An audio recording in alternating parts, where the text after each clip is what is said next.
Hi, Catherine. Let's go ahead and go through your first one here, which is the bone marrow biopsy. So I'm going to go to procedures. Let's just see what you have versus what we need.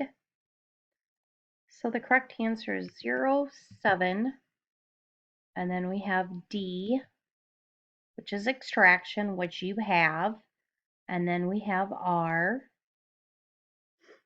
which again is what you have, bone marrow.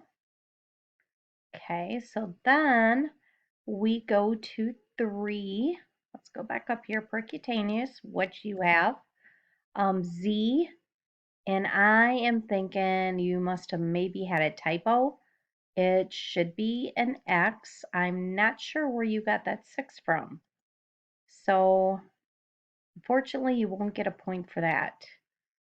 So the other thing that I do want to mention is really double check your work for typos. But adding that decimal point.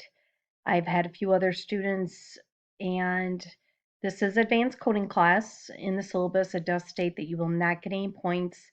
With this one, I did give you 1 point, but I will not do it from here on out for anybody. So it's kind of a hard lesson to learn. But keep in mind, if you are in the coding world and you do forget that decimal, it just takes time and money for everybody because that claim comes back. Somebody has to fix it, and get it sent out again. So, Catherine, nice job. If you have any other questions, let me know. Keep up the good work.